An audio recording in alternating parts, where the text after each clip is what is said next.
तुमच्या मनात कधी असा प्रश्न शांतपणे कुणालाही न सांगता आला आहे का, की तुमची पत्नी तुमच्यासोबत असताना खरंच आनंदी असते का? ती जेव्हा तुमच्यासोबत वेळ घालवते तेव्हा ती मनापासून कनेक्ट होते का, की फक्त नातं टिकवण्यासाठी काही गोष्टी एक्सेप्ट करत राहते? हा प्रश्न खूप सामान्य आहे, पण बहुतेक पुरुष तो स्वतःशीही स्पष्टपणे मान्य करत नाहीत. कारण हा प्रश्न विचारताना मनात थोडी भीती असते. काहीतरी कमी आहे का माझ्यात? मी पुरेसा नाही का? आणि ह्याच विचारांमुळे अनेक वेळा माणूस स्वतःलाच चुकीच्या दिशेने ढकलतो.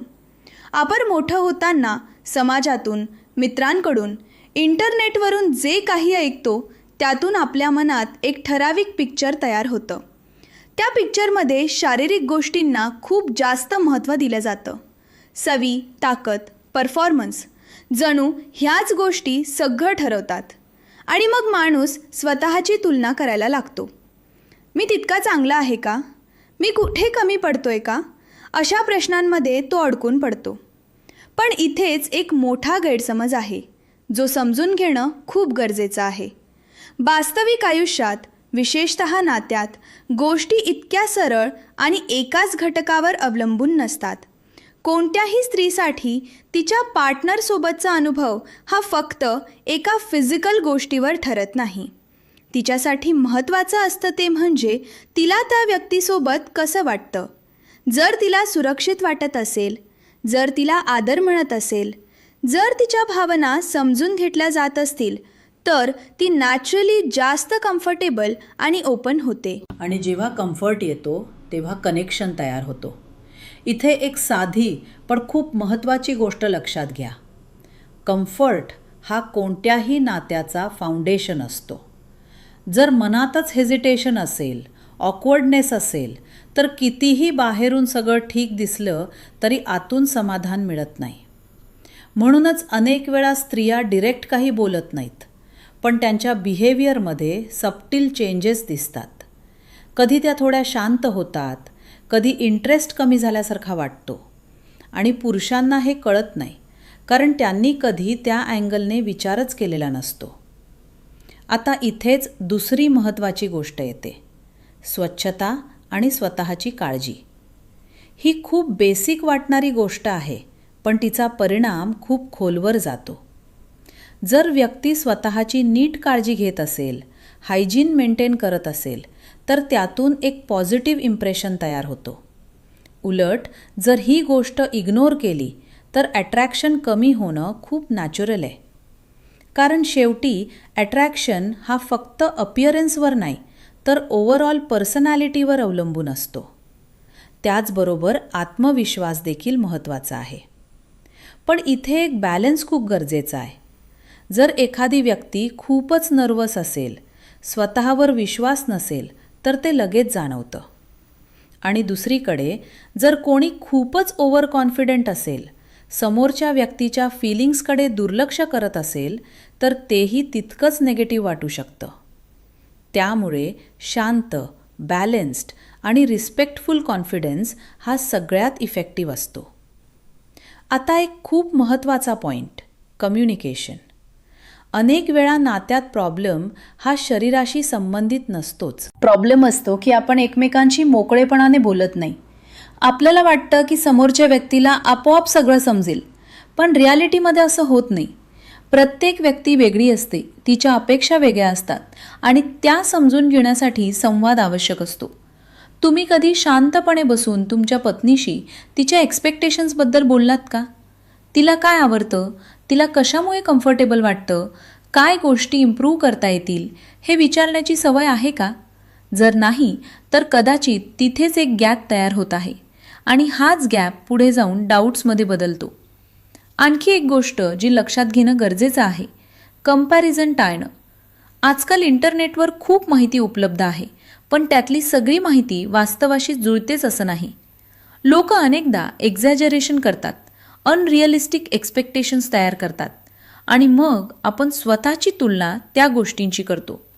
पण प्रत्येक माणूस वेगळा असतो, प्रत्येक नातं वेगळं असतं. त्यामुळे स्वतःवर अनावश्यक प्रेशर घेणं चुकीचं आहे. खरं पाहिलं तर स्त्रियांना परफेक्शन नको असतं. त्यांना असा पार्टनर हवा असतो जो त्यांना समजून घेईल, त्यांचा आदर करेल आणि ज्याच्यासोबत त्या कम्फर्टेबल राहू शकतील. जेव्हा नात्यात ट्रस्ट आणि अंडरस्टँडिंग तयार होते तेव्हा बाकी सगळ्या गोष्टी नॅचरली इम्प्रूव्ह होतात. आणि तेव्हा आवडतं का नाही हा प्रश्न आपोआप कमी महत्त्वाचा होतो. म्हणूनच जर तुमच्या मनात कधी असा विचार आला की तिला खरंच आवडतं का, तर थोडा वेळ घेऊन स्वतःकडे बघा. तुमचं बिहेवियर, तुमचा ॲप्रोच, तुमचा संवाद या सगळ्या गोष्टींकडे लक्ष द्या. कारण अनेक वेळा उत्तर बाहेर नसतं, ते आपल्या वागण्यात आणि आपल्या दृष्टिकोनात लपलेलं असतं. आता आपण पुढचा महत्त्वाचा भाग समजून घेऊया. खरंच समाधान कशात असतं? अनेक वेळा आपण हा विषय फक्त बाह्य गोष्टींवरून समजून घेण्याचा प्रयत्न करतो, पण नात्याचा पाया खूप खोल असतो.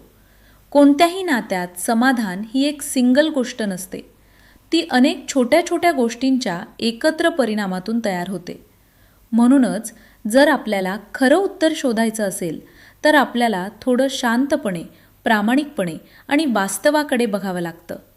सर्वात आधी एक महत्त्वाची गोष्ट, प्रत्येक व्यक्ती वेगळी असते.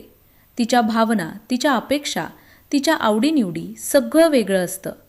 त्यामुळे एकच फॉर्म्युला सगळ्यांसाठी लागू होतो असं कधीच नसतं. काही लोकांना शांत, समजूतदार अप्रोच आवडतो, काहींना एक्सप्रेसिव्ह कम्युनिकेशन आवडतं, काहींना वेळ आणि कन्सिस्टन्सी महत्त्वाची वाटते. त्यामुळे पार्टनरला समजून घेणं ही प्रक्रिया आहे, एकदाच झालेली गोष्ट नाही. नात्यातील समाधानाचा पहिला पाया म्हणजे विश्वास. जर दोन माणसांमध्ये ट्रस्ट असेल तर ते एकमेकांसमोर खरे राहू शकतात. त्यांना काही लपवण्याची गरज वाटत नाही. जेव्हा ट्रस्ट असतो तेव्हा कम्युनिकेशन आपोआप सोपं होतं. आणि जेव्हा कम्युनिकेशन खुला असतो तेव्हा डाऊट्स आणि गैरसमज कमी होतात. म्हणूनच ट्रस्ट हा फक्त मोठ्या गोष्टींवर नाही तर रोजच्या छोट्या छोट्या कृतींवर तयार होतो. वेळेवर बोलणं, दिलेलं वचन पाळणं, एकमेकांचा आदर करणं.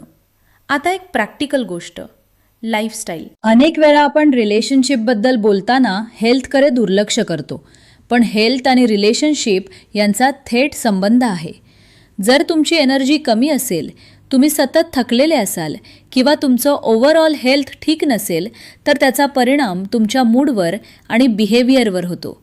त्यामुळे बॅलन्स्ड डाएट, नियमित व्यायाम, पुरेशी झोप या बेसिक गोष्टी खूप महत्त्वाच्या आहेत. या गोष्टी केवळ शरीरासाठीच नाही तर मनासाठीही फायदेशीर आहेत. याचसोबत एक महत्त्वाचा मुद्दा म्हणजे कंपॅरिझन टाळणं. आजकाल सोशल मीडियामुळे आणि इंटरनेटमुळे अनेक अनरिअलिस्टिक एक्सपेक्टेशन्स तयार होतात. लोक त्यांच्या आयुष्याचं एक एडिटेड व्हर्जन दाखवतात आणि आपण त्याच्याशी स्वतःची तुलना करतो. पण खरं आयुष्य तसं नसतं. प्रत्येक नातं युनिक असतं, प्रत्येकाची जर्नी वेगळी असते.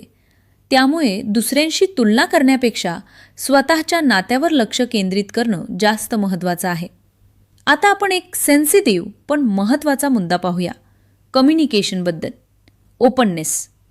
अनेक कपल्समध्ये हा भाग मिसिंग असतो. लोकांना वाटतं की अशा गोष्टींबद्दल बोलणं ऑकवर्ड आहे. पण खरं तर जितकं तुम्ही मोकळेपणाने बोलाल तितकं क्लॅरिटी वाढेल. सुरुवातीला थोडं अनकम्फर्टेबल वाटू शकतं, पण हळूहळू ते नॅचरल होतं. तुम्ही साध्या प्रश्नांपासून सुरुवात करू शकता. आपल्या नात्यात तुला काय जास्त आवडतं? आपण काय इम्प्रूव्ह करू शकतो? अशा छोट्या संवादांमधून मोठे बदल घडतात. याचबरोबर पेशन्स खूप महत्त्वाचा आहे. कोणताही बदल ओव्हरनाईट होत नाही. जर तुम्हाला नातं सुधारायचं असेल तर वेळ द्यावा लागतो. खरं समाधान हे कधीच एका गोष्टीत नसतं, ते विश्वासात असतं, ते समजून घेण्यात असतं, ते एकमेकांच्या सोबतीत असतं.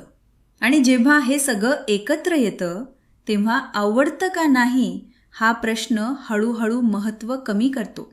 कारण त्यावेळी नातं स्वतःच उत्तर देत असतं. जर हा भाग तुम्हाला उपयोगी वाटला असेल तर व्हिडिओला लाईक करा. ज्यांना याची गरज आहे त्यांच्यासोबत शेअर करा.